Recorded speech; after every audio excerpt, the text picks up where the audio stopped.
je veux bien dire un mot. La difficulté de notre débat, c'est qu'on est simultanément sur deux terrains. Les deux terrains sont nécessaires, mais leur jonction n'est pas forcément facile à inventer, parce qu'on est sur le terrain spécifique de Roosevelt et de ce qu'on peut appeler la mutation de Roosevelt, parce que y compris les problèmes d'adhésion, d'Assemblée générale, résultent du fait que l'hypothèse souhaitable, qui était une hypothèse de lobbying réussi et de capacité de conviction sur le gouvernement de gauche, n'a pas fonctionné. En tout cas, elle n'a pas du tout fonctionné à hauteur de ce qu'on aurait pu espérer. Et par conséquent, le titre même, Roosevelt 2012, on va sortir de 2012, et la question de l'installation de Roosevelt sur une base plus permanente, plus structurelle, se pose précisément parce que cette opération à la fois de pression citoyenne et de lobbying au bon sens du terme, il fallait la tenter, mais il faut constater qu'elle n'a pas produit les effets attendus. Et donc ça, c'est la question de la mutation de Roosevelt. Mais à partir du moment où on pose la question de la mutation de Roosevelt, toutes les questions fondamentales que pose Edgar sont tout à fait légitimes. Et à ce moment-là, elles ne concernent pas que Roosevelt. On est plusieurs dans cette assemblée à appartenir à d'autres initiatives citoyennes. Et s'il faut aller vers un mouvement plus large, qu'on l'appelle confédération d'autres aspects, ça veut dire qu'il faut qu'on prenne langue aussi avec ces autres initiatives en disant on est ensemble confrontés à un changement de période historique. Il n'y a pas que Roosevelt qui est confronté à cette situation. On va avoir le Forum social mondial de Tunis dans quelques mois, il y a l'Alter Summit de Florence, il y a l'ensemble des initiatives citoyennes à l'échelle internationale est amené à se poser ce type de questions. Et là, ce que nous pouvons faire, nous, c'est de dire, à partir de notre propre expérience, voilà un certain nombre de propositions que nous pouvons faire, mais s'il doit y avoir confédération ou mouvement, ou moi j'aimais bien aussi l'idée de Cynthia d'une espèce d'assemblée constituante de citoyens, ça veut dire un processus de co-construction et que nous n'allons pas le faire seul. Donc moi je trouve qu'il faut d'un côté accompagner notre propre transition, et je me reconnais dans les propositions actuelles qui viennent d'être faites, et simultanément nous tourner vers les autres initiatives et rentrer en dialogue avec elles. Et je dis juste un mot, puisque Pierre m'a relancé sur ce que je disais tout à l'heure à propos de Rosa Luxembourg. Moi, je suis très frappé, justement, en relisant toute la période historique de ce qui a été la grande fracture du début du siècle entre la gauche radicale et puis la gauche social-démocrate, pour faire bref, que quand on regarde historiquement sur le fond,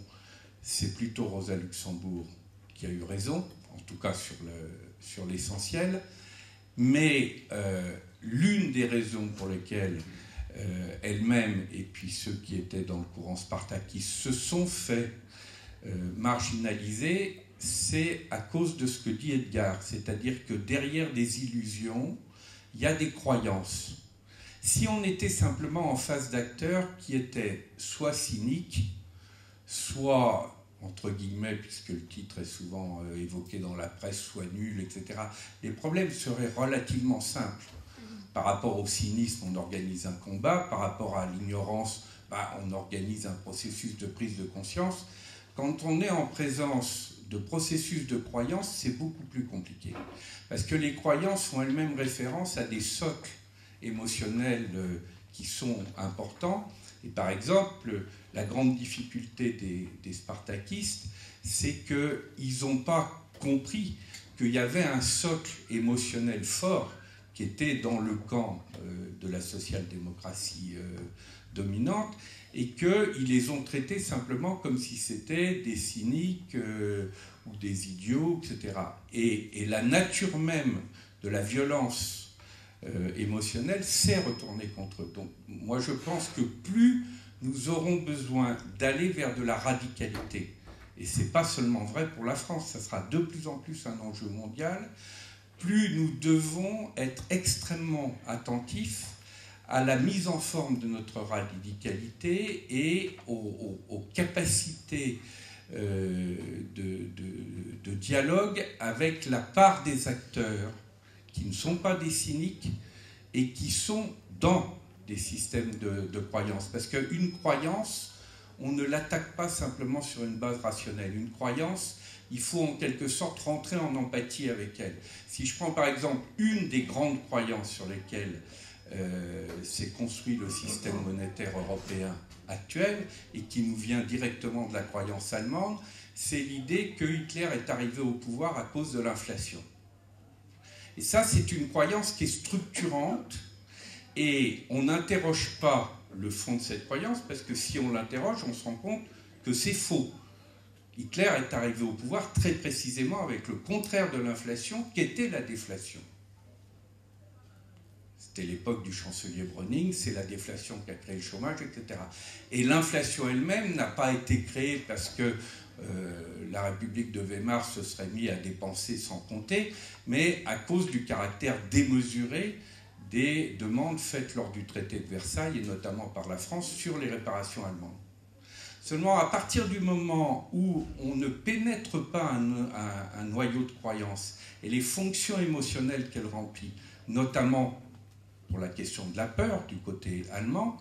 eh bien ensuite on a des déductions apparemment logiques d'un socle de croyances. Par exemple, s'il est vrai que le danger prioritaire, c'est le lien entre l'inflation et puis le pire qu'on puisse imaginer, qu'est l'hitlérisme, si on dit l'inflation est produite par les États, le fait de retirer aux États le pouvoir de création monétaire, par exemple en instituant des banques centrales indépendantes, paraît logique. Et on ne peut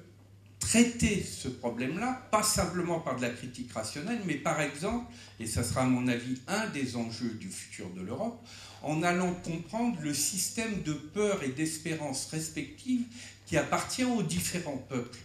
de l'Europe.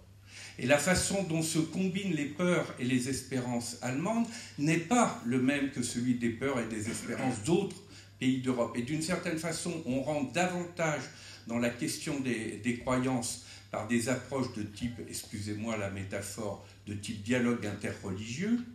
que par des modalités de critique strictement rationnelles. Donc, pardon d'avoir été un petit peu long sur ce point, mais ce que je veux dire, c'est que plus nous serons radicaux, et je pense que nous serons amenés, et pas simplement nous, à aller de plus en plus vers des logiques de radicalité, parce que nous sommes rentrés dans une phase où cet ultra-capitalisme financier est absolument incapable de traiter la plupart des grandes questions mondiales, plus nous irons vers cette radicalité et plus nous devons être attentifs à cette question des croyances qui sont au cœur des illusions et de la façon de les traiter.